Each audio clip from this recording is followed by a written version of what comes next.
Nakakainis. May menstruation na naman ako. Bakit pa hindi ako mabuntis-buntis? Sigaw ni Cherry. Nasa banyo ang babae at hawak ang piti. Narinig naman yon ni Junabel na kasalukuyan na naglilinis ng salas. Isang buwan na siyang katulong doon at laging nagbabangayan si Cherry at ang asawa nitong si Cedric. Sa pagkakaalam ni Junabel, 5 taon nang nagsasamang dalawa pero hindi pa rin nabibiyayaan ng anak. Peste talaga. Ayoko ng ganito. Gusto ko magkaroon ng anak. Napatingin si Junabel sa hagdan nang makitang bumababa si Cherry. Halos malungkot ang mukha ng babae. Lalabas lang ako, Junabel. Kapag tinanong ni Cedric kung nasan ako, sabihin mo may pinuntahan lang. Tumango na lamang si Junabel. Hindi tuloy niya maiwasang maawa sa among lalaki dahil pakiramdam niya hindi na mahal ni Cherry si Cedric. Asikasuhin mo na nga lang yung trabaho mo, Junabel. Hindi mo na problema ang problema nila. Mahirap makialama. Pagsapit ng tanghali, dumating si Cedric. Umuuwi kasi ito para makasama si Cherry sa tanghalian. Binati ni Junabel ang among lalaki. Nakangiting tumango ito. Wala siyang masabi sa lalaki. Mabait at mahaba ang pasensya. Idagdag pa na gwapo ito. Nasaan pala si Cherry, Junabel? Bakit wala siya rito? May pinuntahan ba siya?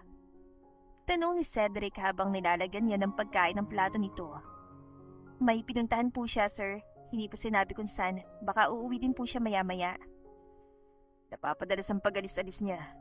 Tanungin ko na lang siya mamayang hapon. Halika, saruhan mo akong kumain para naman may kasabay ako. Ngumiti si Junabel at naupo sa harap ng amo. Ganoon lagi ang setup kapag hindi nadadatna ni Cedric si Cherry sa bahay. Pakiramdam niya hindi siya katulong. Nang matapos kumain, nagpaalam na rin ang lalaki na babalik na sa opisina. Pagdating ng bahay galing sa trabaho, naaabutan ni Cedric si Cherry na prenteng nakaupo sa sofa habang kumakain at ang mga matay na sa TV. Saan ka galing, Cherry? Bakit ngayon ka lang? Hindi mo sinasagot mga tawag ko. Parang wala kang asawa na nag-aalala sa'yo ah. Kailangan ko ba sabihin lahat ng galaw ko sa'yo, Cedric? Kailangan bang updated ka lahat? Inirapan pa ni Cherry ang asawa. Napabuntong hininga na lamang si Cedric doon. Sinusubukan na habaan ng kanyang pasensya sa asawa. Asawa mo ko at kailangan kong malaman kung saan ka nagpupunta. Lalo't napapansin ko lagi kang umalis na walang paalam. Karapatan ko yun, Cherry. Asawa na hindi ako kayang bigyan ng anak. Marahil hindi pa ngayon ang pagkakataon para magkaroon tayo ng anak, Cherry. Huwag ka magmadali. Darating din yan. Ibibigay yan sa tamang panahon. 5 years na tayo mag-asawa, Cedric. 5 years na't hanggang ngayon wala pa tayong anak. Ayoko ng ganito. Pagkasabi niyon, ay umalis sa harap ni Cedric si Cherry at dumiretso sa kanilang silid na nasa pangalawang palapag. Napabuntong hininga na lamang si Cedric. Naupo sa sofa at naihilamos sa mukha. Pagod na nga siya sa trabaho, ito pang aabutan niya. Kung pagod siya, pagod na rin ako kakaintindi sa ugali niya. Saktong lumabas naman ng kusina si Junabel at napahinto nang makitang itsura ni Cedric na nasa salas. Rinig niya ang away ng dalawa. Napasimangot si Junabel. Mahirap din kung ang asawa ay hindi makontento. Kung ang asawa ay mapaghangad, talagang nakakastress. Kinabukasan, nagising si Cedric dahil sa hiyaw ni Cherry. Kagabi ay magkahiwalay sila ng kwarto ng asawa. Ayos lang yun sa kanya dahil kailangan muna nilang magpalipas ng galit. Lumabas si Cedric ng silira at nagtungo sa salas kung saan naroon si Cherry. Naabutan niya doon ang asawa na may hawak na envelope at napapasayaw pa. Ano yung hawak mo, Cherry? Tanong ni Cedric. Annulment paper, Cedric. Gusto ko na maghiwalay tayo dahil wala naman saysay ang pagiging mag-asawa natin dahil hindi mo naman ako nabibigyan ng anak. Nagsalubong ang kilay ni Cedric. Yun ba ang dahilan kaya laging wala si Cherry sa bahay araw-araw? Dahil inaasikaso nito ang annulment papers, inilapag ni Cherry ang envelope sa mesa. Tignan mo para malaman mo na nagsasabi ako ng totoo. Kinuha ni Cedric yun at binuksan.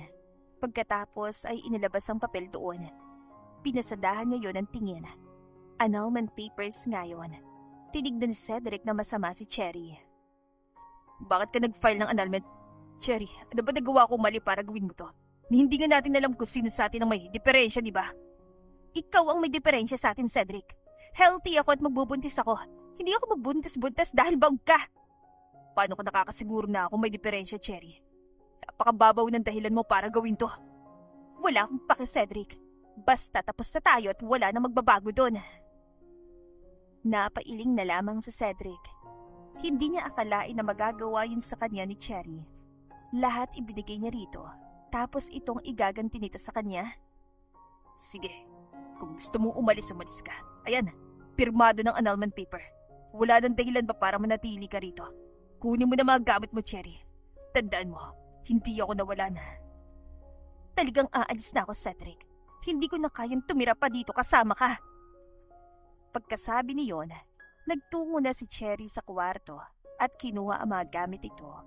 Nilagpasan lamang siya ng babae. Nanlulumong napaupo na lamang sa sofa si Cedric. Lumapit si Junabel at inilapag ang isang basong may malamig na tubig sa center table. Uminom muna kayo, sir, para kumalma kayo. Hayaan niyo na po si Ma'am Cherry. Hindi po niya nakikita ang worth niyo. Mas may deserving pa po na babae para sa inyo. Gwapo naman ho kayo. Tiyak na marami pang babae ang mahuhumaling sa kagwapuhan niyo, sir.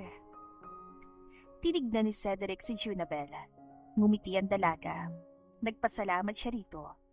Nagpaalam naman na ito na may gagawin pa. Napatitig na lamang si Cedric sa papalayong figura ni Junabel doon. Sa kabilang banda, ipinagluto ni Junabel sa Cedric ng masarap na tanghalian. Hindi kasi pumasok sa trabaho ang among lalaki dahil sa ginawa ni Cherry.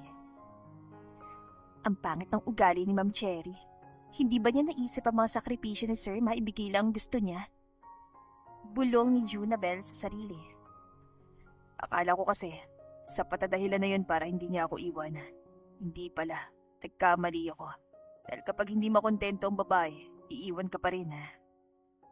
Natigilan si Junabel. Humarap siya at nakita ang amo na nakasandal sa pinto ng kusina habang pinagmamasdan siya. Yumuko siya. Nako, pasensya na po sa mga sinabi ko, sir. Hindi ko lang kasi maiwasang magalit kay Ma'am Cherry. Napakaliit na bagay lang ang dahilan para makipag-analyze siya sa inyo. Ayos lang. Normal lang yan na mainis ka dahil nakakainis naman talagang ginawa ni Cherry. Ano pala yung niluluto mo?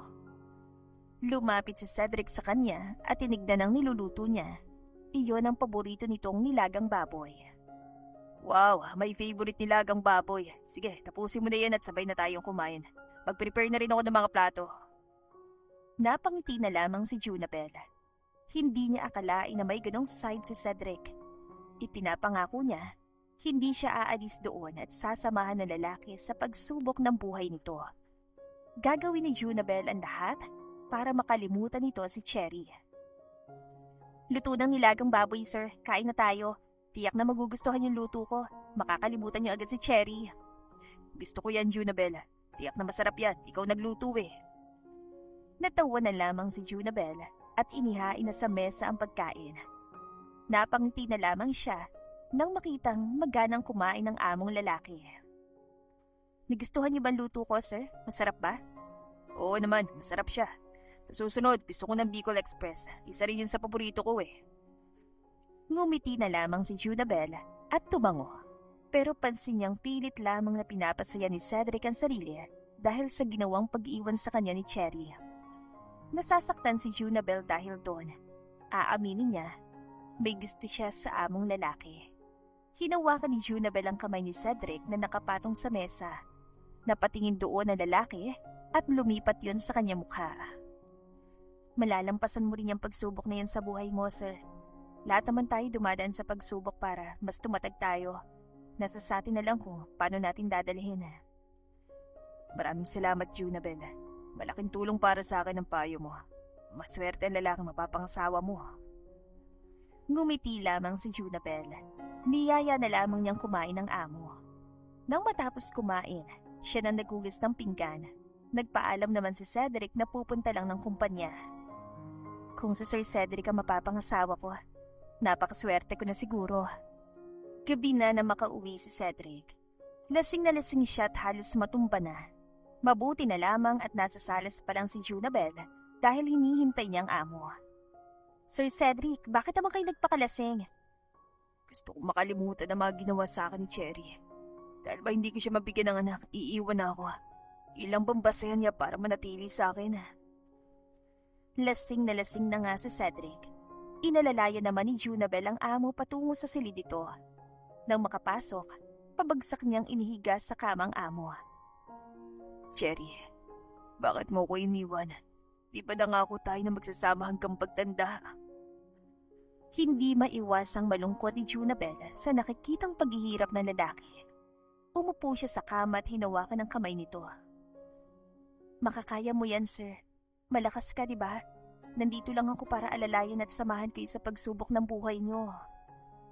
Lumabas siya ng silid at nagtungo sa kusina. Kumuha siya ng palanggana at nilagyan niyo ng maligamgam na tubig. Nang makabalik sa silid, kumuha siya ng bimpo sa closet at sinimula na punasan ng lasing na amo.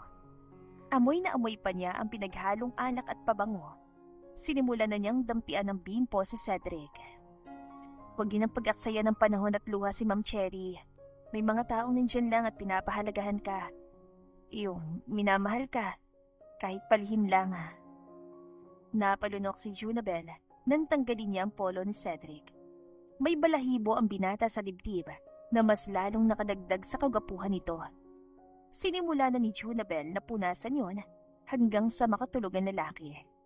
Napabuntong hininga siya at sinuotan nito ng damit. Kumuha siya ng kumot at nahiga sa sahig. Gusto niyang bantayan ang amo dahil baka kung ano ang gawin nito sa sarili. Kinabukasan, nagising si Cedric na masakit ang ulo.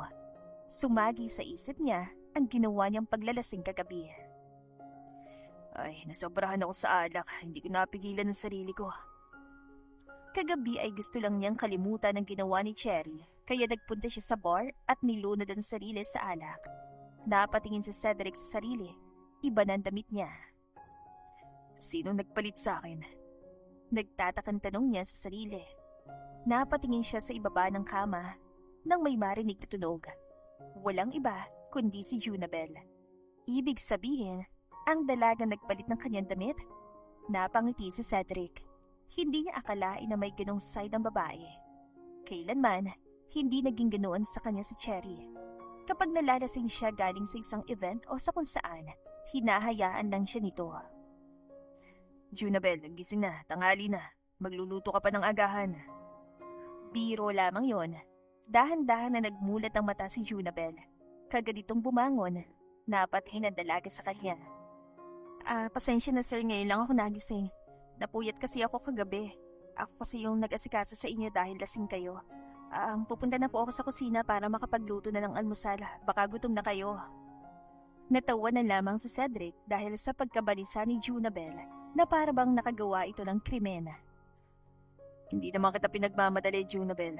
Mamaya ka na magluto ng agahan. Pero salamat sa pag-aasikaso sa akin kagabi. Kailanman, hindi yan nagawa ni Cherry sa akin. Mukhang nabulag yata ako dahil sa ganda at kaseksihan niya. Isa kasing modelo si Cherry at talaga namang panlaban ng ganda at katawan ng dating asawa. You're welcome, sir. At saka trabaho ko po yun. Baka hindi po niya alam yung mga ganun, sir. Baka lakas sa yaman. Pupunta na po ako sa kusina para magluto. Nagmamadaling lumabas si Junabel. Napangiti doon sa Cedric. Unti-unting nagkakaroon siya ng paghanga sa dalaga. Ilan sandali lang, bumaba na si Cedric at nagtungo sa kusina. Naabutan niyang abala sa pagluluto ang kasambahay na si Junabel. Tulungan na kita para mabilis ka matapos. Nako, huwag na sir, kaya ko na po ito. Magpahinga na lang po kayo o kaya ay magkape, baka may hangover pa kayo. I insist, Junabel. Kaya mo na akong gawin to bilang pagbawi ko man lang sa pag-alaga mo sa akin kagabi. Dapat nga ako yung magluluto eh. Wala nagawa si Junabel, kundi ang hayaan si Cedric. Nang matapos silang kumain, ipinaghanda na niya ng baon ng amo. Dito ako magtatanghalian. Para may kasama kang kumain, Junabel. Huwag ka na magluto ng tanghalian, bibili na lamang ako. Gumiti si Cedric at nagpaalam na tsaka lumabas ang kusina. Natulala na lamang si Junabel dahil sa inasal ng binata. Nang makabawi, hindi niya maiwasang mapangiti. Napahawak pandalaga sa dibdib. Grabe, bakit parang sobrang lakas naman yata ng tibok ng puso ko ngayon? Sa kabilang banda, hindi maiwasang mapangiti ni Cedric habang nagmamaneho. Ngayon lang siya naging masaya. Balak niyang pumunta sa urologist para malaman kung baog ba siya o hindi. Nang makarating, binati niya nakatalagang sekretarya ng doktor. Good morning, miss. Nandiyan ba si Doc Dante? Tumango ang sekretarya at pinapasok siya sa loob. Siya ang kauna-unahang pasyente. Good morning, Doc. Nandito po ako para malaman kung baog ba ako o hindi. Iniwan ako ng asawa ko dahil hindi ko siya mabigyan ng anak. Kaya gusto kong malaman kung sino sa amin na may diferensya. Sinimula na nito na isinagawa ang test. Nang matapos, sinabi ng doktor na malalaman ang resulta sa loob ng 2 araw. Tumayo na si Cedric at nagpaalam sa doktor. Pagkalabas ng klinik, ay dumiretso na siyang sasakyan at pinasibad yon patungo sa opisina. Sa kabilang banda, masayang nagluluto ng tanghalian si Junabel. May kasama kasing pagmamahal yon. Sana magustuhan to ni Sir Cedric. At bakit naman hindi ko magugustuhan? Natigilan si Junabel. Naroon na naman ang pagbilis ng tibok ng kanyang puso. Pumihit siya paharap at nakita ang gawapong mukha ni Cedric na naglalakad palapit sa kanya. Kusang sumilay ang matamis na ngiti sa kanyang labi. Nandito ka na pala, Sir Cedric. Bakit po ang aga nyo? Ayaw mo ba na nandito na ako, Junabel? Hindi naman po, sir. Patapos naman na po ako sa niluluto ko. Saktong-saktong pagdating nyo. At saka, wag mo na akong ipo kaya itawagin ni Sir Cedric na lang. Pero sir, kayo ang boss ko kaya dapat lang natawagin kitan, sir. Bilang boss, sundin mong gusto ko.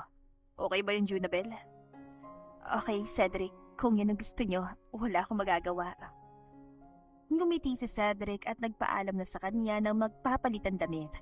Napangiti na lamang si Junabel at tinuloy ang pagluluto. Ano ba to? Mas lalo tuloy ako nahuhulog sa iyo habang tumatagal, sir. Nang matapos magluto, sakto naman ang pagdating ni Cedric. Sabay na silang kumain. Panay papuri ng binata sa kanya. Nagpunta ako sa isang urologist kanina, Junabel. Gusto kong malaman kung baog ba ako o hindi. Malalaman ko yan in 2 days. Paano kapag nalaman mo na hindi ka baog? Di mas mabuti. Ibig sabihin, may kakayahan ako na makabuntis. Si Cherry ang nawalan, hindi ako. Marahil siyang may diferensya. Pero gusto kong magkaroon ng anak, Junabel. Natigilan si Junabel sa kung paano siya titigan ni Cedric. Parang sinasabi ng binata na siyang gusto nitong maging ina ng magiging anak nito. Pero imposible yon. Dahil alam naman ni Junabel na wala itong gusto sa kanya. Binata ka naman, Cedric. Kayang-kaya mo ulit mag-asawa para magkaroon ng anak. Sayaman at kagwapuhan na meron kayo. Tiyak na maraming magkakandara na pakasalan kayo. Ngumisi si Cedric. Doon na-realize si Junabel ang mga sinabi. So, nagagapuan ka talaga sa akin, Junabel? Guwapo naman po talaga kayo, sir. Natawa na lamang si Cedric pero nagpasalamat sa papuri niya rito. Kapag mag-aasawa ulit ako, gusto ko ng simple lang. Yung hindi mayaman pero kaya akong alagaan at mahalin ng kung ano yung meron ako. Ibibigay po yan ng nasa itaas at matatagpuan niyo po siya sa tamang panahon. Maghintay lang po kayo. Tumango si Cedric at ipinagpatuloy ang pagkain. Nang matapos kumain, nagpaalam na ito na papasok na sa trabaho. Napasandal na lamang sa lababo ang dalaga dahil alam niyang kailanman hindi siya magugustuhan ni Cedric. Sino ba ako para magustuhan niya? Isa lamang akong hamak na katulong at walang may pagmamalaki. Ang mga tipo ni Cedric ay mga kagaya ni Cherry na pangmodelo ang katawan at itsura. Lumipas ang 2 araw at nagkaroon na ng resulta ang check-up ni Cedric. Base sa resulta, hindi siya baog. Sobrang saya ni Cedric na mga sandaling yun. Nang makauwi ng bahay, kagad niyang sinabi kay Junabel ang magandang balita. Nasa salas ang dalaga at nagbabasa na nakahiga. Junabel, hindi ako baog. Pwede ako magkaroon ng anak. Excited niyang sabi. Napabangon tuloy ang dalaga. Talaga, sir, masaya po ako para sa inyo. Dahil sa sobrang saya, ay nayakap ni Cedric ang dalaga na mahigpit. Natigilan naman si Junabel sa ginawang yun ng binata. Ibig sabihin, si Cherry ang may problema. Paano ko malaman niya't bumalik siya sa'yo? Tatanggapin mo ba ulit? Nagkibit-balikat si Cedric at umiling. Kahit magmakaawa pa si Cherry, hindi na niya ito babalikan pa. Walang dahilan para magkaayos pa kami, Junabel. Nakipag-anal na siya sa akin at hindi ko binabalikan ng isang taong nanakit at iniwan ako. Tumango si Junabel at ngumiti. Masaya siyang malaman na hindi na interesado ang guwapong boss sa dati nitong asawa. Pero may gusto akong hilingin sana sa'yo, Junabel. Ano yun? Diba, bala ko nga magkaroon ng anak. Ayoko na rin kasi na mag-asawa pa. Pwede ka bang maging surrogate mother? Huwag ka mag-alala. Vitro, fertilization ang gagawin natin. Ang mangyayari sa atin. Gusto ko lang may magmana sa lahat ng ari-arian ko. Natigilan si Junabel sa sinabing yun ni Cedric. Hindi niya akalain na ganun palang tingin nito sa kanya. Surrogate mother. In other words, palahian lamang. Napanunok siya ng laway doon. Anong magiging kapalit kung sakali man na pumayag ako? Napatitig na lamang sa Cedric sa dalaga dahil sa tanong nito. Akala niya itatanggi si Junabel at sasabihin na hindi ito isang babaeng palahian na parang baboy. Nagkamali siya. Nakaramdam sa Cedric ng disappointment doon. 10 million pesos. Malaking halaga na yun para makapagsimula ka ng negosyo. Sakali mo na maipanganak mo ng anak natin. Oo, malaking halaga na nga ang 10 million. Malaking tulong na yun sa akin at sa pamilya ko. Basta sabihan mo lang ako kung kailan natin gagawin. Tumango si Cedric. Nagpaalam si Junabel na magtutungo lamang sa silid dahil may gagawin ito. Sa kabilang banda, pagpasok ni Junabel ng silid, kagad niyang sinara ang pinto at napasandal doon. Ano bang naisip niya at sumang-ayon siya sa gusto ni Cedric? Baka isipin niya na mukha akong pera. Pero maliit naman ang tingin ni Cedric sa akin eh. Katunayan na, inalok niya sa akin ng ganun kapalit ng pera. Bahala na. Nahiga si Junabel sa kama at napatitig sa kisame. Iniisip niya, ano kayang mangyayari kung ipagbubuntis niya ang anak nila ni Cedric? Alam naman niya na ang batay mapupunta kay Cedric. Bakit ba ako napunta sa ganitong sitwasyon? Nagkamali yata ako ng lalaki na gustuhan. Lumipas sa mga araw at hindi ganong nag-uusap sina Cedric at Junabel. Hanggang sa dumating ang araw na kailangan nilang i-schedule ang vitro fertilization. 4 hanggang 6 na linggo ang proseso noon dahil examine, testings at konsultasyon. Nang maging maayos ng lahat, ay tuluyan na nga naipasok kay Junabel ang embryo mula sa test tube. Sana maging maayos ang kalalabasan, Junabel. Kapag nagbunga, ora mismo, ibibigay ko ang 10 million. Kasalukuyan silang nasa biyahe noon. Tahimik lamang sa isang tabi si Junabel habang pinagmamasdan ng mga gusaling na daraanan nila. Napansin yun ni Cedric. Okay ka lang, Junabel? Wala ka ba sa mood o masama ang pakiramdam mo? Hindi naman. Baka pagod lang ako. Hindi na umimik pa si Cedric pero pansin niyang pagbabago sa pakikitungo sa kanya ni Junabel at ayaw niyang magtagalang ganoon. Kaya naman gumagawa siya ng maliliit na bagay para dito, gaya ng pagluluto ng pagkain at ang mga simpleng pasalubong. Hanggang sumapit ang 1 buwan, napatakbo na lamang si Cedric sa kwarto ni Junabel na marinig itong nagduduwala. Okay ka lang, Junabel? May masama pa sa'yo, gusto mo bandaling kita sa ospital? Nag-aalalang tanong ni Cedric.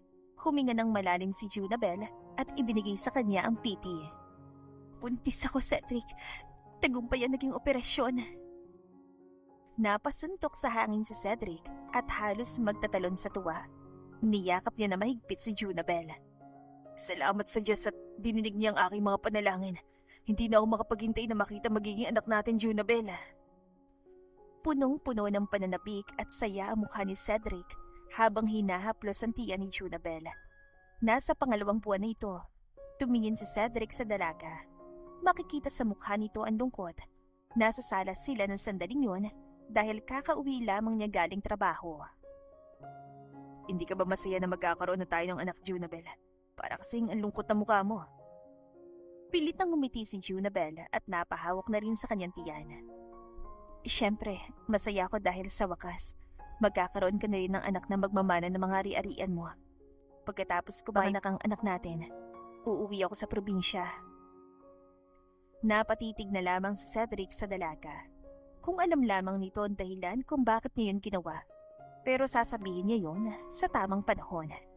Hahanap pa si Cedric ng tamang tiyempo. Anak mo rin naman yan, Junabel. Hindi ko naman ipagkakait ang pagkakataon na maging ina ka niya. Dahil ikaw nagdala sa kanya sa iyong sinapupunan sa loob ng 9 na buwan. Ngumiti lamang si Junabel at tumayo na. Pupunta na muna ako sa kusina, Cedric. Magluluto na muna ako ng hapunan natin. Kapag lumaki na ang tiyan mo, kailangan mo na ng tulong para may katuwang ka sa mga gawaing bahay. Di ko hayaan na mapagod ka. Tumango lamang si Junabel at dumiretso na sa kusina. Hindi mawari ni Cedric kung bakit biglang naging tahimik si Junabel. Dahil ba sa inalok niya ito ng 10 million kapalit ng anak? Para bang binili niya ang dignidad dito? Kailangan ko na rin gumawa ng hakbang para makuha kong loob ni Junabel. Sa kabilang banda, hindi maiwasang mapakagatlabi ni Junabel habang naghihiwa ng mga gulay. Nasasaktan siya dahil habang lumalaki ang tiyan niya, nare-realize niya ang dahilan kung bakit nasa sinapupunan niya ang bata. Kapag naipanganak ko ng sanggol, aalis na ako dito at magnenegosyo na lamang sa probinsya. Hindi ko kayang manatili rito kung araw-araw din ako masasaktan. Tinapos na ni Junabel ang paghihiwa at nagluto na. Nang matapos, inalok na niya si Cedric na kumain. Kailangan kong tiisin to dahil ginusto ko to eh. Lumipas sa mga araw, naging maayos naman ang samahan nila ni Junabel at Cedric. Mas lalo silang napalapit sa isa't isa. Maalaga ang binata lalo na sa ipinagbubuntis niya. Pero ayaw niyang umasa. Baka kasi ginagawa lamang yun ni Cedric para sa bata.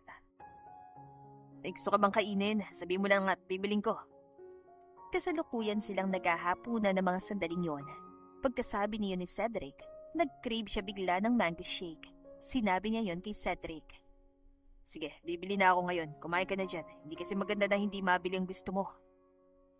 Pagkasabi niyon, ay lumabas na ang binata. Napangiti na lamang si Junabel. Pagdating ni Cedric, may dala na itong mango shake. Takam na takam siya, kaya naubos niya agad yon. Ang sarap. Salamat ha, Cedric. Wala yon. Basta para sa inyo ni Bibi, gagawin ko ang lahat. Lumipas sa mga araw, mas lalong ipinaramdam ni Cedric ang pag-aasikaso kay Junabel. Aminin man o hindi, araw-araw ngumingiti ang dalaga. Gaya ng araw na yon, may natanggap siya mga pagkain na nirequest niya kay Cedric. Napansin yun ni Manang Isay. Hindi lingid sa kaalaman ng ginang ang sitwasyon nila. Alam niyo naman na ipinagbubuntis ko magiging anak niya, kaya ganyan na lamang siya kaalaga sa akin, Manang. Tingin ko, hindi yun ganun kasimple, Junabel. Siguradong may malalim siyang dahilan kaya niya ginagawa ang mga bagay na yan. Alam mo kasi ang mga lalaki, hindi sila magaling mag-explain ng nararamdaman nila. Madalas ipinapakita na lamang nila yon. Giit ni Manang Isay. Napaisip naman si Junabel doon. Ganun po ba, Manang? Kung ganun, aalamin ko po kung ano man ang dahilan niya. Isang umaga, nagising na lamang si Junabel na may mga tsokolate sa bedside table at isang liham galing kay Cedric.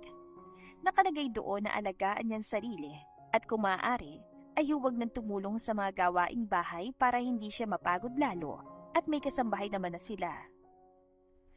Bakit mo ba ito ginagawa, Cedric? Para saan to? Nalilito na si Junabel. Inisip niya na baka dahil ito sa kapakanan ng bata, pero parang may mali. Iyon ang gusto niyang malaman. Maghapon lamang siya sa veranda habang lumalanghap ng sariwang hangin.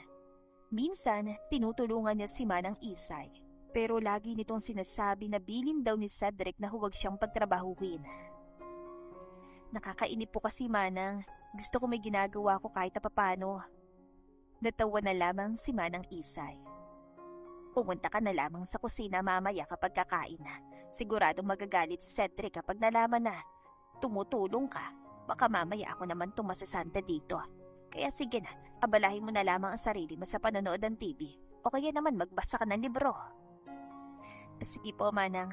Doon na muna ako sa veranda para magpahangin. 5:00 ng hapon nang dumating si Cedric. Kagad na nagpuntang binata sa kusina kung saan naabutan niya si Manang Isay na nag-aasikaso. "Manang, nasan po si Junabel?" Kitang-kitang excitement sa mukha ng binata. May dala din itong box ng donut. "Nasa beranda, iho. Puntahan mo na at mukhang kanina pa naiinip. Gusto na nga tumulong dito sa akin sa kusina hindi ko naman pinayagan." "Ganun ho ba, Manang? Sige po, pupuntahan ko muna siya." Nagpaalam na si Cedric at nagmamadaling nagtungo doon. Pagpasok niya, nakita niya si Junabel na nakatayo habang nakaharap sa bukirin. "Junabel, maganda tong napili kong lugar para sa'yo. Presko at nakaka-relax ang bukirin." Mas pinili yun ni Cedric kahit na malayo sa trabaho niya. Ang mahalaga ay maging komportable ang kanyang mag-ina. Napangiti tuloy siya sa naisip. Humarap si Junabel at ngumiti. "Kaya nga salamat ha. Kahit na malayo sa trabaho mo, mas pinili mo dito." Lumapit si Cedric sa dalaga at huminto 1 metro ang layo kay Junabel. "Basta para sa inyo gagawin ko. Kung para sa kalusugan niyo, wala sa akin ang distansya ng trabaho ko dito." Nagpasalamat si Junabel. Napatingin ito sa dala niya. "Ano yan dala mo? Para sa akin ba yan?" Lumapit si Cedric at ibinigay ang box ng donut sa kanya. "Para kanino pa ba to? Siyempre para sa'yo. Nasabi kasi ni Manang Isay na nag-crave ka ng donut kaya binilhan kita." Si Manang Isay talaga, oo. Salamat ha, Cedric. Mas maganda kung kakainin natin yan ngayon to. Kagad na ibinaba ni Junabel ang kahon sa mesa. Binuksan yon tsaka kumuha ng 1 piraso at kinain yon. Napapikit ang dalaga habang ninunguy ang tinapay. "Ang sarap naman ng donut na to. Ibang-ibang lasa nito kumpara sa ibang donut." "Isa yan sa pinakasikat na donut sa Bulacan at bestseller din nila yan." Nahinto sa pagkain si Junabel at napatingin sa kanya. Napatitig tuloy si Cedric sa maamo at magandang mukha ng dalaga. "May gusto kong itanong, Cedric. Ilang gabi ko na rin kasi itong iniisip, kaya gusto ko ng tiyak na kasagutan." "Go on, anong gusto mo itanong?" "Gusto ko malaman kung bakit ganito ka kaalaga sa akin. Dahil pa rin ba ito sa bata o dahil Nag-iwas ng tingin si Junabel at hindi kayang ituloy ang sasabihin. Tumingin ulit sa kanya ang dalaga. "Ayoko mag-assume pero gusto ko makatiyak, Cedric. Bakit ka ba ganito sa akin? Gusto ko makasiguro." "Sa tingin mo anong dahilan kung bakit ko yung ginagawa?" "Hindi ko alam dahil ayokong isipin na may gusto ka sa akin dahil alam kong hindi yun mangyayari. Sino ba ako para magustuhan mo, Cedric?" "Paano kung sabihin ko na tamang hinala mo, Junabel? Gusto kita. Gustong gusto kita. Kaya ako yung ginagawa sa'yo." Natigilan at natulala si Junabel sa sinabing yun ni Cedric. Gusto pala siya nito, pero bakit inalok siya na maging surrogate mother imbes na ligawan siya? Pero baka nito lang niya napagtanto, may gusto ito sa kanya, pero gusto pa rin niyang makatiyak. "Ibig sabihin, nagustuhan mo ko nung pinagbubuntis kong anak natin?" Umiling si Cedric. Tumayo ang binata at lumapit sa kanya, dahilan para mapatingala siya. Hinawakan nito ang kanyang pisngi at iniligay sa likod ng kanyang tenga ang ilang takas na hibla ng kanyang buhok. Pinakatitigan si Junabel ni Cedric. Napalunok na lamang si Junabel doon dahil sa intensidad ng titig nito. "Hindi, Junabel. Simula nung ikaw naging sandalan ko nung iwan ako ni Cherry, doon ko napagtanto na nagugustuhan na kita. Habang tumatagal, lalong lumalalim ang nararamdaman ko para sa'yo." "Kung noon mo pala ako gusto, bakit mo ko inalok ng 10 million? Pwede mo naman ako ligawan, di ba?"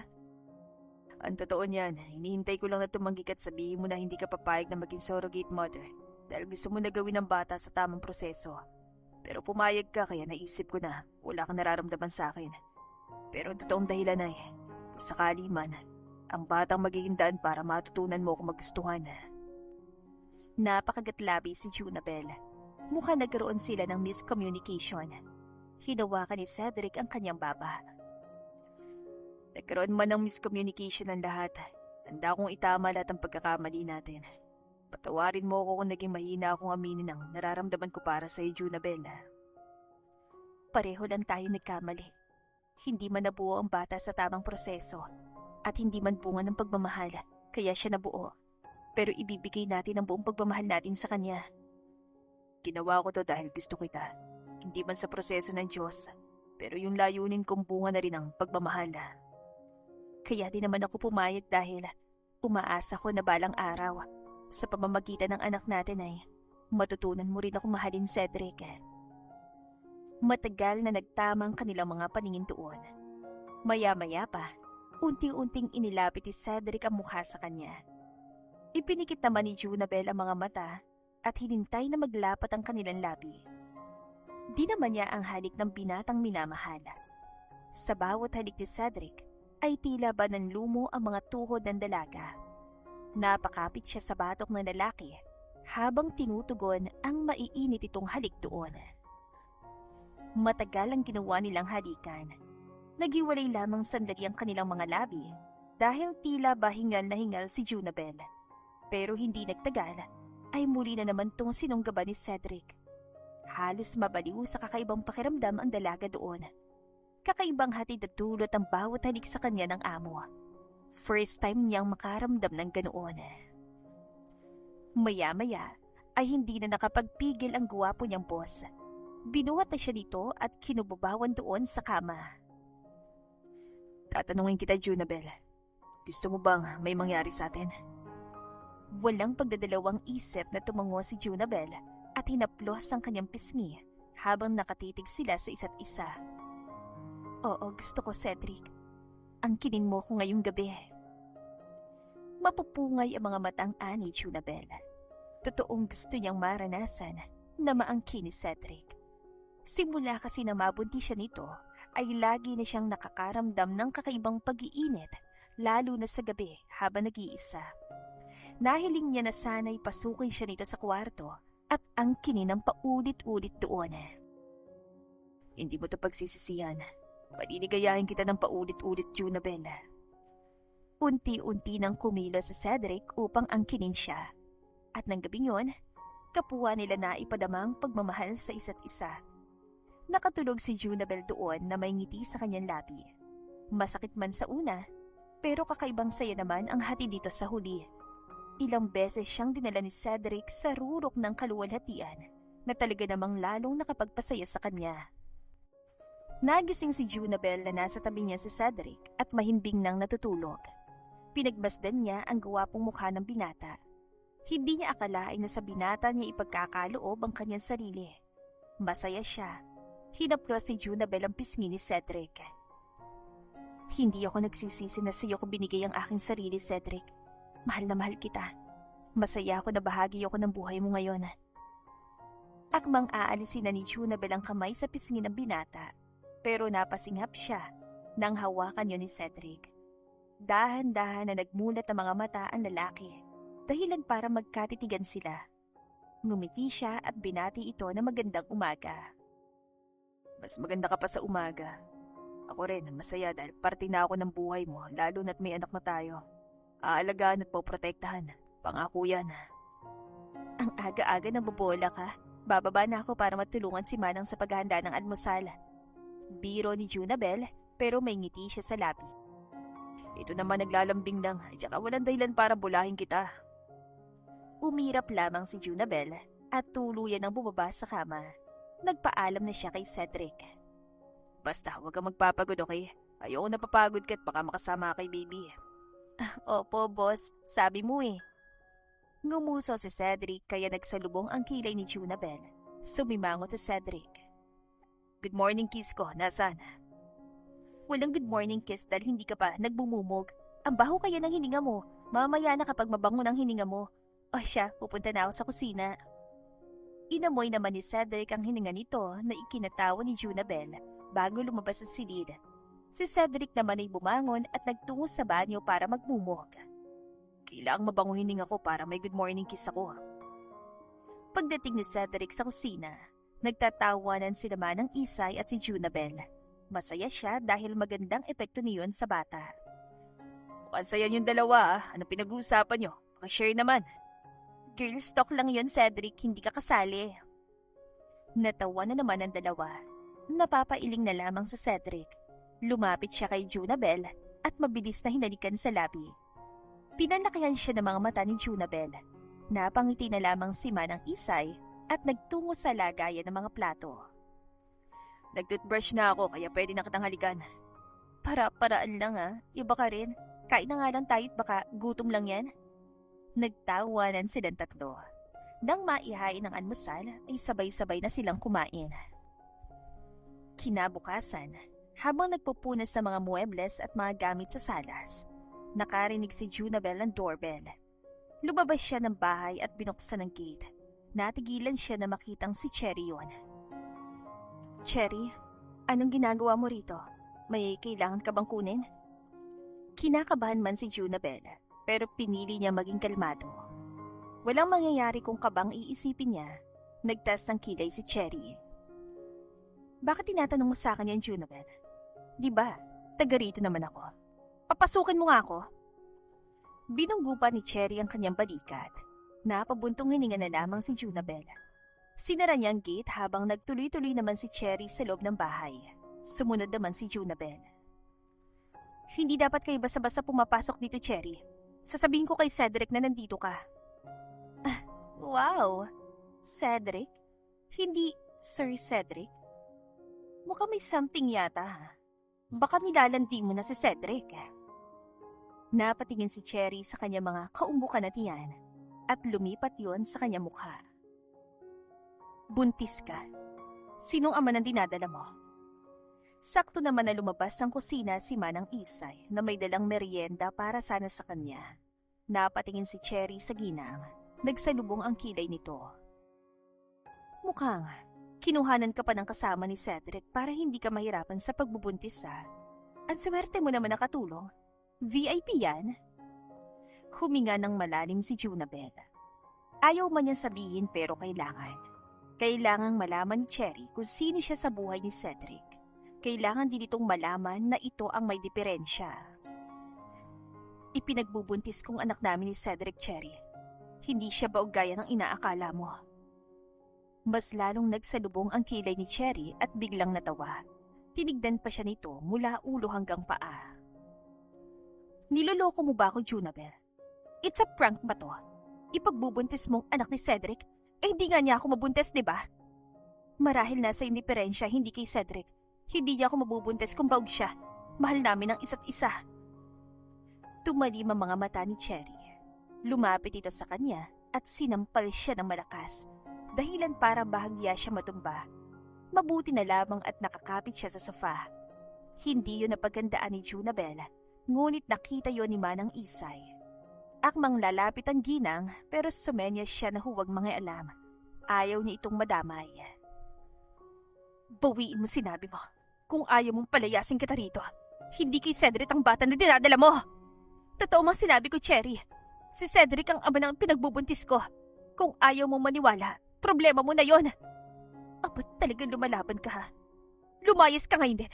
Hindi ka kailangan ni Cedric. Akong kailangan niya. Nagtungo si Cherry sa itaas at nagpunta sa silid ni Junabel. Iniligay nito mga gamit niya sa travel bag.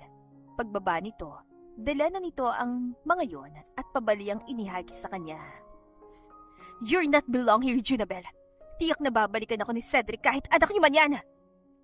Naikuyom ni Junabel ang kamao. Kung sakali man naaalis siya, alam niyang hahanapin siya ni Cedric. Taas noon niyang tinignan si Cherry. Aalis ako ngayon, pero tiyak na hahanapin ako ni Cedric. Natitiyak ko yan. Tinaasan lamang siya ng kilay ni Cherry. Daladalang travel bag ay lumabas siya ng bahay.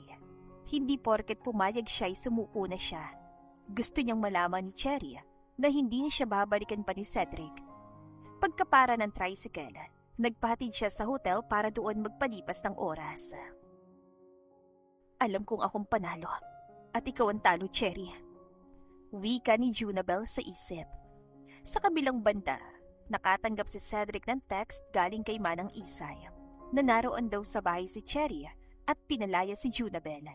Lumabas siya ng opisina at nagpaalam sa kanyang sekretarya na uuwi muna at i-cancel muna ang meeting. Ikaw muna bahala dito, Tricia. Pakireschedule ang mga meeting ko. May kailangan lang ako asikasuhin. Tumango ang sekretarya. Nagtungo si Cedric sa elevator na magdadala sa kanya sa basement. Nang makarating doon, kagad siyang pumasok sa sasakyan at pinasibad yun pa uwi. Kapag may masamang mangyari sa magina ko, Cherry, ikaw ang mananagot. Nang makarating ng bahay, dumiretso agad si Cedric sa loob ng bahay. Naabutan niya si Cherry na parenteng nakaupo sa sofa habang nanonood ng TV at nagmemeryenda. Bigla itong napatayo na makita siya. Lumapit ito sa kanya at niyakap siya na mahigpit. Cedric, nandito ka. Kanina pa kitang hinihintay.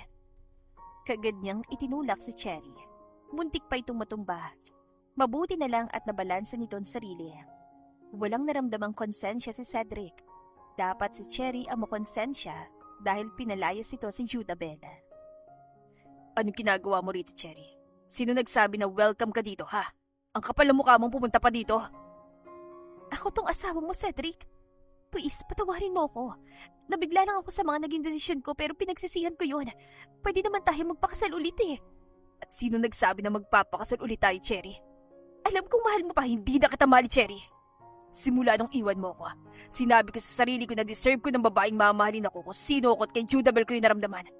Umalis ka na, Cherry. Kung ayaw mo kalat ka rin kita palabas. Gusto kong makita si Judabel. Nasaan siya? Nagkunwari si Cedric na walang alam dahil ayaw niyang mapahamak si Manang Isay. Pinalayas ko na si Junabel, Cedric. Wala siyang karapatan sa bahay na ito. Tatanungin kita, ikaw bang ama ng ipinagbubuntis niya?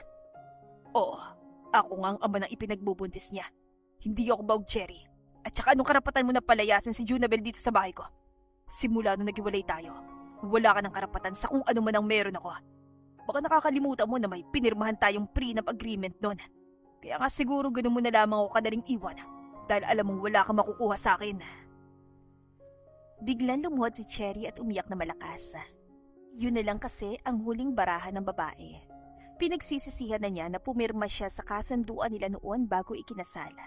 Ngayon ay gusto niya ulit na ikasal sila pero wala ng prenup agreement para lahat ng pag-aari ni Cedric ay sa kanya na rin. Patawad, Cedric. Nagmamakaawa ako na patawarin mo ko. Please, ako na lang ang piliin mo imbes na siya. Pangako magiging mabuti akong asawa sa'yo. Pwede mo naman sustentuhan yung anak niyo. Anong karapatan mong diktahan ako, Cherry? Tumayo ka dyan at lumayas ka sa pamamahay ko ngayon din. Kahit anong gawin mo, hindi na kita mapapatawad. Ang gawin mo na lang ay kalimutan ako at hayaan kaming maging masaya ni Junabel. Tumayo si Cherry. Matalim ang titig nito na para bang may binabalak itong masama. Makikita sa mukha ng babae ang determinasyon. Hindi ako susuko, Cedric. Kukunin kita kay Junabel. Akin ka lang! Hindi mo na ako pag-aari, Cherry. Nakipaganal ka na at tapos na tayo. Huwag mo akong babantaan. At kapag may masama kang ginawa sa akin magina, alam mo na kung saan ka pupulutin. Umiiyak na umalis ng bahay si Cherry. Wala siyang maramdaman na konsensya dahil ito ang nakipaghiwalay sa kanya. Umupo si Cedric sa sofa at tinawagan si Junabel. Nakahinga siya na maluwag na sagutin ng dalaga ang tawag niya. Junabel, nasan ka? Pupuntahan kita ngayon. Nag-aalala ako. Nasa isang hotel si Junabel. Lumabas na siya ng bahay at nagtungo doon. Nang makarating, dumiretso siya sa loob at tinanong kung saan ang room number ng dalaga. Nang makarating, pinindot niya ang doorbell. Ilang sandali lang, bumukas yun. Kagad na niyakap ni Cedric si Junabel. Akala ko umalis ka. Akala ko iiwan mo na ako. Hindi ko kaya, Junabel. Hindi yun mangyayari, Cedric. Umalis lang ako para makita ni Cherry na hindi na siya welcome sa bahay mo. Hindi kita kayang iwan lalo't dinadala kong anak natin. Halika, pasok ka muna sa loob. Pumasok sila sa loob ng hotel room. Naupo siya sa sofa. Nagtungo sa kusina si Junabel at kumuha ng merienda. Humingi ng tawad si Cherry. Gusto niyang tanggapin ko siya pero hindi ko na tinanggap. Tapos na kami at wala nang dahilan para balikan at tanggapin ko siya. Hindi ko naman hahayaan na kunin kanya sa akin, Cedric. Hindi siya marunong tumanggap ng rejection kahit siya yung mali. Kaya nga, pero ganoon talaga. May mga taong hindi marunong tumanggap ng pagkakamali. Mas mabuti na dumito ka muna, Junabel. Mas ligtas ka dito. Baka kung ano pang gawin ni Cherry sa'yo kapag naroon ka sa bahay. Hinawakan ni Junabel ang kamay ni Cedric. Walang dahilan para takasan niya si Cherry. Lalaban siya at hindi siya magmumukhang kriminal na may tinataguan. Uuwi ako sa bahay. Hindi ako kriminal para magtago. Huwag ka mag-alala, mag-iingat ako doon. Hindi ko pwedeng takasan si Cherry, Cedric. Siyak nagagawa yun ng paraan para makaharap ako kahit saan ako magtago. Kailangan ko siyang harapin. Tumango si Cedric. Napagpasyahan na ni Junabel na mag-check out. Naging maayos sa mga sumunod na araw kina Cedric at Junabel. Mas lalo silang naging malapit sa isa't isa. Hanggang isang araw, may nag-doorbell na naman. Binuksan niyang gate na makita sa CCTV na namamalimos yun. Isang matandang babae. Ineng, pwede ba ako humingi ng tubig at pagkain? Oo naman po, Manang. Hali po kayo sa veranda, mainit po dito sa labas. Pumasok si Junabel at ang matanda sa loob ng bahay.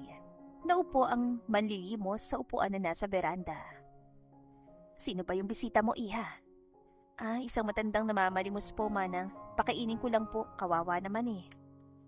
Malambot ang puso ni Junabel sa mga nanlilimos, lalo na't matanda na. Matapos mag-prepare ng pagkain, lumabas na siya ng kusina at nagtungo sa terrace. Inilapag niya sa mesa ang dalang tray ng pagkain. Kumain po kayo na marami, Manang, para may lakas kayo. Mamaya pababaunan ko kayo ng pagkain. Natigilan si Junabel nang huminto ang matanda sa pagkain at tanggalin ang maskara nito sa mukha, kasama ang pekeng buhok. Nanlaki ang mga mata niya nang makilala ito. Walang iba kundi si Cherry.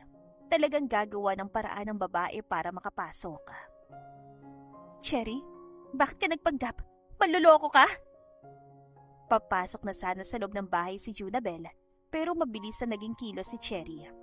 Hinablot siya nito sa buhok dahilan para mapatili siya sa sakit. Narinig naman yun ni Manang Isay na nasa kusina at nagmamadaling pinuntahan si Junabel sa beranda. Sige, subukan mong magsumbong sa amo mo at baka kung anong gawin ko masama kay Junabel. Bitawan mo ako, Cherry. Pwede ba tanggapin mo na talagang talo ka na? Ikaw ang unang bumitaw kaya kailangan mong tanggapin na wala ka nang babalikan. Hindi ako marunong tumanggap ng pagkatalo. Ang akin ay akin. Kaya gusto kong mawala yung bata sa sinapupunan mo. Akin lang si Cedric at magpapakasal ulit kami. Pagkasabi niyon, pabalya siyang binitiwan ni Cherry. Dahilan para mapasubsob siya sa semento. Nakaramdam ng kirot sa tagiliran si Junabel. Hindi pa nakontento si Cherry. Sinipa siya ng bahagya dahilan para mapadapa siya sa sahig. Naramdaman na lang ni Junabel ang pagtulo ng dugo sa kanyang hita. Tuwan-tuwa si Cherry na makita yon. Mabuti at parang mawala na yung anak niyo na dahilan kaya nananatili sa'yo si Cedric. Wala kang kasing sama, Cherry. Pati ang walang kamali-mali na sanggol, pinupuntirya mo. Wala akong pakialam. Basta mawala ka na sa landas namin ni Cedric. Masaya na ako ron. Goodbye na lang dyan sa baby niyo. Pagkasabi niyon ay umalis na si Cherry. Si Manang Isay naman ay nagmamadaling dinaluhan siya at pinaupo ng maayos. Napahawak si Junabel sa tagiliran dahil sobrang sakit niyon. Diyos ko, dinudugo ka, Junabel. Teka, tatawag ako ng ambulansya. 5 minuto lang ang itinagala ay naroon ang ambulansya. Kagad na nadala si Junabel sa malapit na ospital. Baby, please kumapit ka. Manang pakitawagan si Cedric, please. Kagad naman na tumalima si Manang Isay. Nang makarating sa ospital, kagad na inasikaso si Junabel at ipinasok sa ER. Sa kabilang banda naman, kasalukuyan na nire-review ni Cedric ang mga files ng bawat departamento na makatanggap siya ng tawag galing sa kanyang kasambahay. Hindi niya alam pero bigla siyang nakaramdam ng kaba. Manang, napatawag kayo. May kailangan po ba kayo? Cedric, nasa ospital si Junabel, dinudugo. Dinugo? Bakit? Ano nangyari, Manang? Si Cherry, sinaktan niya si Junabel. Talagang pinuntiryan niyang anak niyo at gusto niyang patayin. Puntahan mo na dito si Junabel, bilisan mo! Halos tumigil ang mundo ni Cedric sa narinig. Pupunta na ako dyan. Kapag may masamang mangyari kay Junabel at sa anak namin, mananagot sa akin si Cherry. Dali-daling pupunta ng ospital si Cedric. Nang makarating ay nagmamadali siya nagtungo sa ER. Papasukin niyo ako. Gusto kong makita mag-ina ko. Ngunit hindi siya pinayagan ng mga nurse. Maghintay na lamang daw siya sa labas. Nanghihinang napaupo si Cedric sa metal chair sa tabi ni Manang Isay. Hinawakan ng ginang ang kanyang kamay at pinalakas ang kanyang loob. Sana maging maayos sila, Manang. Hindi ko mapapatawad ang sarili ko kapag nawala silang dalawa sa akin. Nagtungo muna si Cedric sa chapel ng ospital at nagdasal bago bumalik sa harap ng ER. Ilang minuto silang naghintay hanggang sa lumabas ang doktor. Tumayo siya at nilapitan ng babae. Dok, kumusta po sila? Maayos ba ang lagay niya? Pinainom ko siya ng pampakapit sa bata. Napuwersa yung tiyan niya sa tindi ng impact ng pagkakatulak sa kanya kaya siya dinugo. Sa ngayon ay kailangan muna siyang obserbahan ng ilang araw dito sa ospital para masigurong walang maging problema at safe si baby. Nakahinga ng maluwag si Cedric nang sabihin ng doktora na maayos ang lagay ng mag-ina niya. Niresetahan lamang ng vitamin C Junabel at kailangan ng check-up monthly para masigurong healthy ang baby. Nagpasalamat si Cedric sa doktora. Mamaya lang ay ililipat na ng silid si Junabel. Kayo na po munang bahala kay Junabel, Manang. May kailangan lang akong puntahan. Kapag nagising siya, sabihin niyo babalik din ako agad. Lumabas na si Cedric ng ospital at dumiretso sa destinasyon. Nang makarating, nag-doorbell siya. Malapad ang ngiti ng babae nang pagbuksan siya nito ng gate at yakapin. Ngunit agad yung inalis si Cedric at itinulak ang dating asawa. Ganyan mo ba sasalubungan ng dati mong asawa? Anong gusto mong gawin ko? Maging masaya sa ginawa mo kay Junabel. Bakit umabot ka sa ganun, Cherry? Muntik nang mawala sa akin ng anak ko. Hindi ko sinasadya, Cedric. Naubos lang pasensya ko kay Junabel dahil kung ano ang sinasabi niya sa akin. Minalit niya ako eh. Ang gusto ko lang naman makipag-ayos sa kanya at makipagkaibigan. Huwag mong baliktarin ang sitwasyon, Cherry. Hindi ako maniniwala sa mga kasinungalingan mo. Hindi magagawa yan ni Junabel. Kaya hintayin mong pagsampa ko ng kaso sa'yo. Hindi ko palalampasin tong ginawa mo. Akmang aalis na si Cedric nang hawakan ni Cherry ang kanyang kamay. Tinanggal niya yon. Huwag mo naman sanang gawin sa akin to, Cedric. Wala na lang ba sa'yo yung mga pinagsamaan natin? Dahil lang kay Junabel, kakalimutan mo na lahat ang meron tayo. Ilang buwan mo lang nakilala si Junabel, Cedric. Ikaw ang gumawa ng dahilan para gawin ko to sa'yo, Cherry. Hindi ko to gagawin kung hinayaan mo na lang sana kami. Alam mo, nananahimik na kami ni Junabel pero umeksena at gumawa ka pa ng bagay na ikapapahamak niya ang sanggol. Pumasok na si Cedric sa sasakyan at dumiretso sa police station. Sinabi niya mga nalalaman pero kailangan nilang makausap ang mga testigo o ang biktima para mas magkaroon ng matibay na ebidensya. Nasa ospital kasi ang girlfriend ko, Chip. Pwede niyo siyang kausapin doon kapag nagkamalay na siya. Sa ngayon, pumunta na lang tayo sa bahay para makita natin yung dugo. Sumang-ayon naman ang Chief of Police. Tinawagan ni Cedric si Manang para sabihin kung nasan siya. Pero magandang balita ang bumungad sa kanya. Gising na raw si Junabel. Cedric, sigurado ka ba na ipapakulong mo si Cherry? Kahit paano naging parte siya ng buhay mo. Junabel, wala akong pakialam kahit dati ko pa siyang asawa. Nakagawa siya ng mali kaya kailangan niyang pagbayaran yon. Magpahinga ka at huwag ka mag-isip ng kung ano-ano. Hintayin mo ko dyan. Nang makarating sa bahay, naroon nga ang patak ng dugo. Kinunan yon ng litrato at nilagyan ng harang para hindi magalaw. Sinabi ng pulis na pupunta sila mamaya sa ospital para kunan ng pahayag si Manang Isay at Junabel tungkol sa nangyari. Maraming salamat po, Chief. Kailangang managot ang ex-wife ko sa nangyari. Tumango ang hepe at nagpaalam na aalis na.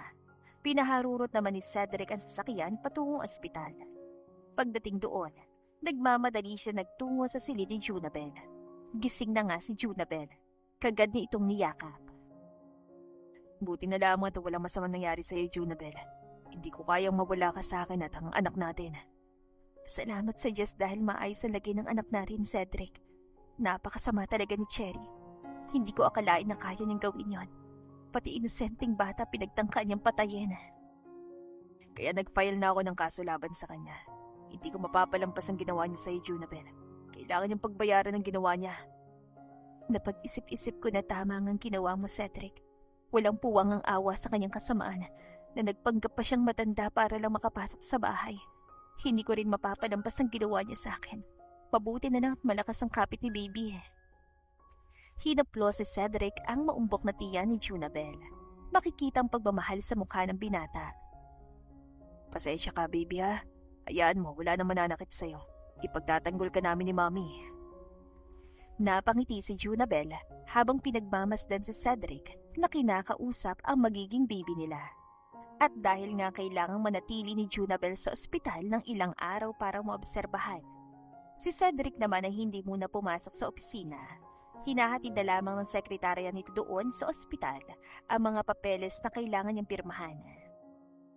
Hindi mo naman kailangan na bantayan ako, Sad. Pwede ka naman pumasok sa trabaho. Ayos lang ako dito. Kasama ko naman si Manang Isay. Gusto ko makasiguro na ligtas ka. Ayoko na maulit ang nangyari. Baka mamaya gumawa na naman ng paraan si Cherry para makapasok dito. Nakakatroma. May bantay naman sa labas, di ba? Okay na yun, Sad. Nakakaya tuloy dahil naabala kita. Huminto si Cedric at tumingin sa kanya. Puno ng pag-alala ang kanyang mukha. Hindi natin alam ang pwedeng mangyari. Kaya gusto ko na nandito ako sa tabi mo, lalo't hindi pa na-aproba ng kaso. Kailangan nating maging maingat. Please, hayaan mo na akong gawin to. Kung yan ang gusto mo, ikaw ang bahala. Salamat sa pag-aasikaso sa akin, ha?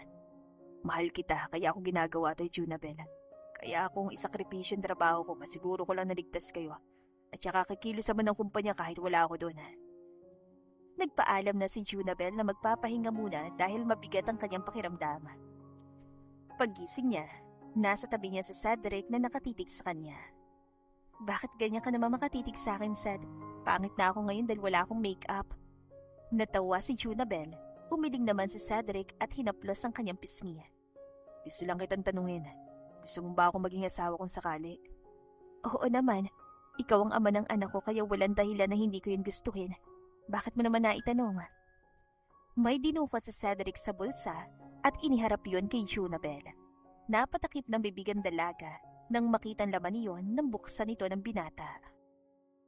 I want to spend the rest of my life with you, together with our children, Junabel. Will you marry me? Tumango-tango siya. Hindi na yun palalampasin ni Junabel. Tumango-tango siya habang tumutulo ang luha sa mga mata dahil sa labis sa tuwa. Inilahad niya ang kamay nito. Sinuot naman yun ng binata sa kanyang palasingsingan. Thank you for accepting my proposal, Junabel. Ako na yata ang pinakamasayang lalaki sa buong mundo. Wala naman dahilan para tanggihan kong alok mo. Pangarap ko din naman na maikasal sa iyo eh. Nahihiyang pag-amin ni Junabel doon. Hinalikan siya ni Cedric sa noo. Ilan sandali pa ay pumasok si Manang Isay na may pagkain at masaya nilang pinagsaluhan yon. Ilang araw ang lumipas, nabigyan na ng warrant of arrest si Cherry. Nakalabas na rin sa ospital si Junabel, kaya sumama silang dalawa ni Cedric. Nagtungo sila sa bahay na babae pero wala ito doon. Kasama na nilang pulis na may 2 warrant of arrest at search warrant. Mukhang pinagtataguan tayo ni Cherry. Baka nagtatago siya sa kanyang magulang. Walang ibang pupuntahan yun kundi doon. Kagad silang nagtungo doon. Ang ina ni Cherry ang nagbukas ng gate para sa kanila. Pero sinabi ng ginang na wala doon ang babae. Please tita, sabihin niyo na kung nandito siya. Huwag sana siyang konsentihin dahil mas lalong hindi magbabago si Cherry. Kailangan niya managot sa batas sa ginawa niya kay Junabel. Tumingin sa kanyang ginang at kay Junabel. Napabuntong hininga ang ginang at pinapasok sila sa loob. Tinawag ng ginang si Cherry. Nagulat ang babae nang lumabas ito ng silid at maabutan sila doon. Ma'am, bakit ka pumayag na pumasok sila dito? Bakit niyo ko ipapahamak? Mangiyak-ngiyak na tanong ni Cherry. Kailangan mong harapin ang consequences sa mga ginawa, anak. Bilang isang ina, gusto kitang matuto. Masakit man sa kalooban ng ginang, pero hindi ito gumawa ng eksena ng posasan si Cherry. Nagmamakaawang tumingin kay Cedric ang dating asawa. Cedric, bakit mo pa ito kailangan na gawin? Okay naman na si Junabel, di ba? Patawarin mo na ako, please. Pangako magbabago ako. Nagkasala ka kay Junabel at sa batas, kaya kailangan mong managot, Cherry. Inilabas si Cherry at sinakay sa police mobile. Habang papalayo ito, ay panay pa rin ang paghingi ng tawad ang babae. Nang matapos ang lahat ng kaganapan sa araw na yon, niyakap ni Cedric at hinalikan sa labi ang nobya. Nasa veranda sila ng bahay ng mga sandaling yon. Sa wakas, tapos ng problema natin, Junabel. Wala nang hahadlang pa sa pagmamahalan natin. Magsasama na tayo ng tiwasay at tahimik. Mahal na mahal kita, Junabel. Pangako, magiging mabuti akong asawa sa'yo at ama sa mga magiging anak natin. Mahal na mahal din kita, Cedric. Salamat din sa pagmamahal. proteksyon at pag-aalaga sa akin. Naglapat doon ang kanilang mga labi. At sa pamamagitan ng halik, ipinaramdam nilang pagmamahal sa isa't isa. Lumipas sa mga araw at inischedule na nila Cedric at Junabel ang kanilang kasal. Mas mabuti na raw na maikasal na sila habang maliit pang kanyang tiyan. Bakit gusto mong magpakasal tayo habang buntis ako? Pwede naman after ko manganak, di ba? Gusto ko na mabasbasan na tayo bilang mag-asawa bago maisilang first baby natin. Napangiti naman si Junabel at hinaplos ang puso niya sa sinabing yun ni Cedric. Hinalikan siya sa noo ng fiancé. Natapos na maayos ang kasal at lahat ay masaya para sa kanilang dalawa. Pagkatapos ng reception, nagtungo na sila sa hotel kung saan sila magpapahinga. Grabe, nakakapagod tong araw na to. Ganito pala kapag kinakasal, nakaka-overwhelmed. Ganun talaga, babe. At ngayon nasawa na kita, at least tapos ng ilang linggong stress natin. Sagot ni Cedric at niyakap siya. Tumango naman si Junabel. Hanggang sa halikan siya ng asawa at nagpaubaya naman siya. Tinanggal na rin ni Cedric ang reception gown niya. Ngunit dala ng pagod ay nakatulog na si Junabel. Sa kabilang banda, hindi maiwasang matawa ni Cedric na makitang tulog na ang asawa. Bukas babawi ako, manda ka sa akin, Junabel. Pinalitan na niya ng damit si Junabel, tsaka tumabi sa asawa at pinakatitigan nito. Hindi niya akalain ng dalaga na dati niyang kasambahay ang magiging asawa niya. Love moves in mysterious ways, ika nga. Lumipas sa mga buwan at kabuwanan ni Junabel. Hanggang sa maramdaman niya ang sobrang paghihilab ng tiyan, kaya naman tinawag niya si Manang Isay. Manang Isay, manganganak na po ako. Punta na tayo sa ospital at baka mapaanak ako dito na wala sa oras. Dali-daling tumawag ng ambulansya matanda. Nang makarating ang ambulansya, kagad siyang sinugod sa ospital at dinala sa DR. Sa kabilang banda, nakatanggap ng tawag si Cedric galing kay Manang Isay. Cedric, manganganak ng asawa mo. Nandito na kami ngayon sa ospital. Talaga, Manang? Sige po, pupunta na ako dyan. Sa wakas, makikita ko ng anak ko. Nakapaskil ang malapad ang ngiti sa labi ni Cedric nang lumabas ng opisina. Sinabi niya sa sekretarya na i-cancel lahat ng appointment dahil manganganak na si Junabel. Nagmamadali siya nagtungo sa ospital. Naabutan niya si Manang sa labas ng DR. Ilang sandali lang ay lumabas na ang doktora. Nagmamadaling lumapit si Cedric. Dok, kumusta po lagi na magina ko? Success bang panganak niya? Healthy bang baby ko? Natawa na lamang ang doktora sa sunod-sunod niyang tanong. Nakahinga si Cedric ng maluwag nang sabihin nito na maayos ang lagay ni Junabel at ang anak nila. Nang mailipat na sa silid ang asawa, ay saka lamang ito na pagmasdan ni Cedric. Nakahiga sa kama si Junabel. Makikita sa mukha nito ang labis na panghihina. Lumapit si Cedric sa asawa at hinalikan sa noo. Salamat sa Diyos at ligtas kay ni baby. Sobrang saya ko kanina nang ibalita ni Manang na manganganak ka na. Masaya din ako na naipanganak ko ng maayos ang anak natin. Ilang sandali lang, ibinigay ng nurse kay Junabel ang isang malusog na sanggol na babae. Napakaputi, taba-ching-ching at cute din ito. Manang-mana sa akin ang kutis ni baby, parang gata sa sobrang kaputian. Okay lang, nagmana naman siya sa akin ang ilong ko. May prinsesa na ako. Magiging kawawa ako na ito sa bahay. Wala akong kakampi kung sakali. Natawa na lamang doon si Junabel. Maya-maya pa ay karga na ni Cedric ang anak. Masaya nitong hinahele ang sanggol at kinakausap na akala mo'y nauunawaan na siya nito. At habang pinagmamasdan ng kanyang mag-ama, ay hindi niya naiwasang mapaluha doon. Dati pangarap lamang niya sa Cedric. Hindi akalain ni Junabel na ibibigay nga ito ng Panginoon sa kanya. At may bonus pa. Dahil ngayon, family of 3 na sila. Si Cedric, siya, at ang cute na cute nilang baby na pinangalanan nilang Sofia. At dito na po nagtatapos ang ating kwentong pag-ibig. Maraming salamat po sa pakikinig. To God be the highest glory. Hanggang sa muli, paalam!